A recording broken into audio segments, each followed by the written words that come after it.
Yes, Siddhi Triveni. Explain about yourself. Myself Triveni. I'm from Nandal. I have completed my graduation in the stream of Computer Science and Engineering with the CGPA of 8.7. As part of my learning, I completed some projects on Java, which consists of TikTok2, which is a web development project. I did it with the help of Servlets, JSP, and JDBC. Okay. Explain the differences between servlets and JSP. Already you have a servlet, right? Then why you need to go for JSP? Actually, we will write the front-end pages with the help of HTML, but Java server page, which helps and gives more features, write the front-end pages. Okay. And it gives the connection with the controller. Okay. Tell me about servlet lifecycle. Servlet lifecycle consists of mainly 4 steps. First, instantiation, later initialization of the servlet, and service, and later destroy. Very good. Okay. So tell me about instantiation. What is meant by instantiation? Here we are creating object for the servlet in the instantiation phase. Later in initialization, we will initialize the servlet. Okay. So you mentioned it's creating instantiation. It's creating an object, right? If I have 100 requests, for every request, is it going to create an object? No, sir. It will create only one object. Okay. And the initialization phase and the destroy phase will happen only once. But the service method runs multiple times. Okay. Tell me about the difference between do get versus do post. When should we go for what? And whenever our operation is inserting the data, we will go with the do post. Wherever our operation is getting the data, we will go with get. Okay. Did you get a chance to work on Stream API by any chance? Yes, sir. Okay. Explain about Stream API. Why we need Stream API? So whenever we have large amount of data in arrays or lists, we will work with streams so that we can manage the data with the help of functionalities. And Stream API mainly consists of 3 stages. Okay. Creating a stream and performing some intermediate operations on that stream. Finally getting a terminal operation. Okay. Tell me some of the intermediate operations. There are some of intermediate operations like filter, map, and whereas filter expects a predicate. And we will give it a method. Explain some example. For example, if we want to check whether a number is even or not. That is predicate. Predicate. In the filter, you used predicate, right? Yes, sir. Tell me the scenario about filter. Filter, whenever we take multiple values, in that it will check the condition and returns a Boolean value. Okay. Filter. Full. Okay. Sure. Good. So tell me the difference between predicate versus function. Predicate, help of test method, it checks a condition, it performs a conditional check on the given values and it returns a Boolean value, whereas function with the help of map, with the help of apply, takes a value and returns a value. Okay.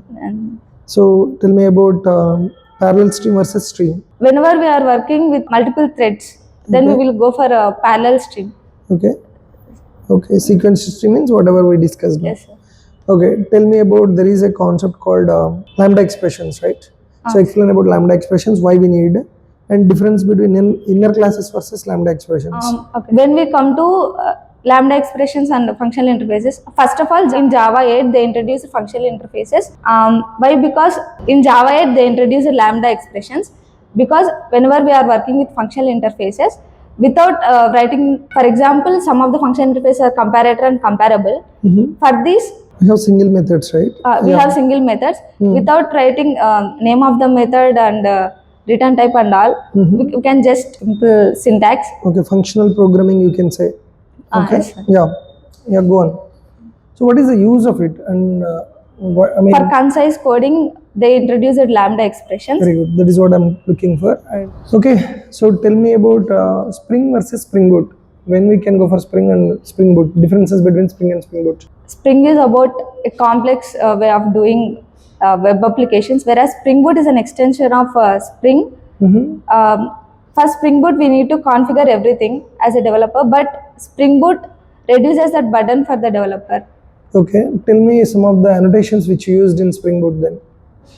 Some of the annotations in Spring Boot I used are whenever we are creating a web application, we will go for creating a model. In that I have used @ table, in which I have given the value of name of the table, and @ entity. It decides that it is an entity to create a table in the database for that model.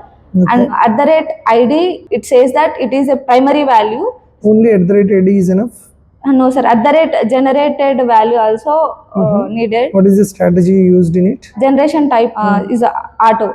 Auto or identity? Auto and identity are different, sir. Okay, when we but- use auto, when we can use identity then? When we use auto, we will get the values in a clumsy way, but when we use identity, we will get in a proper way. Okay, so tell me, explain about Lombok. Why we need Lombok? To reduce the boilerplate, we go for Lombok dependency. So what is the scenario used? Whenever we are creating a model, we will actually write the getters and setters for each and everything.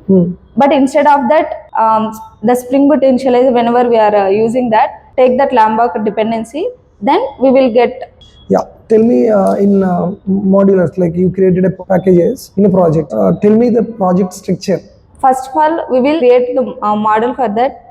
Later, we will go for the repository, which is a database related one. For that repository, we will create an interface which extends the JPA repository. In that, it will take the model name, which is, if you have a student model, it will take student, and later there is another parameter which is the primary value data type. Okay. Tell me what are the controller layer annotations used?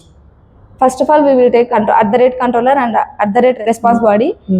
And later we have some, wherever we are doing CRUD operations, in that for inserting the data, we have @post mapping. In that we will write point URL for that, like in slash insert. And in that we have, whenever we are writing that insert method, for example, if we take insert student, in that we will request the body with the help of @request body of the model. Okay. And there is another method to get the data. What is the difference between put mapping and patch mapping? Put mapping, whenever we are going to update single value, we will go for patch. Okay. But whenever we are going to update multiple values at the same time, we will go for put mapping.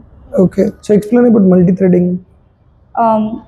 So whenever we are working with an application, and if we want multiple threads to execute and at the several simultaneously, then we will go for multi-threading. Multi-threading is useful for creating web applications, video games, and video animations. And servers. Okay, tell me is difference between start method versus run method. Whenever we use start method, create a new thread and register it with the thread scheduler, and also it will perform some mandatory activities.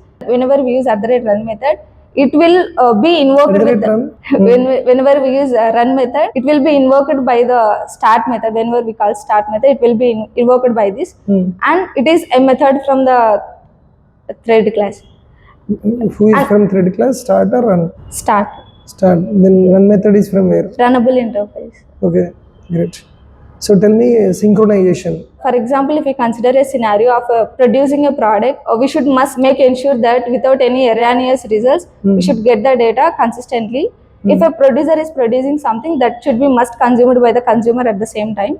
Okay. For that, we need to synchronize both producer and consumer. In this, we will use a synchronized keyword, which makes that synchronization.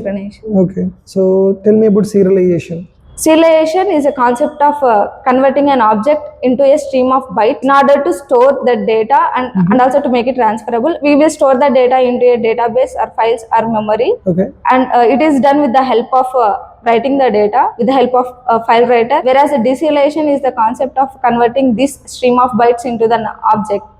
Okay. Explain about different types of joins in MySQL. There are different types of joins in MySQL. Some of them are inner join, outer join. In outer join, we also have left outer join, right outer join, and also natural join, cross join, self join. Whenever we come to left outer join or right outer join, if it is left outer join, then it will give all the values in the table which we have taken on the left side, and the matched values with the table on the right side. Okay. If it doesn't match, it will return the null values. Okay. It is same with when we come to left outer join. And when we come to inner join, it will give only the data which is common in both of the tables. Okay. And we can do it with the help of on condition. Okay. And when we come to self join. Self join. Can you tell me some scenario about self join? Where did you do? If you want to perform the operations are on the same table, we will go with self joins. Can you tell me some query? For example, if we have an employee table, in that we want to get employee name and also the manager of that particular employee, then we go with self join. We will take same table and perform the operation on the same table. Yeah, okay ma, all the best. Congrats. Thank you. Thanks. Yep, great job.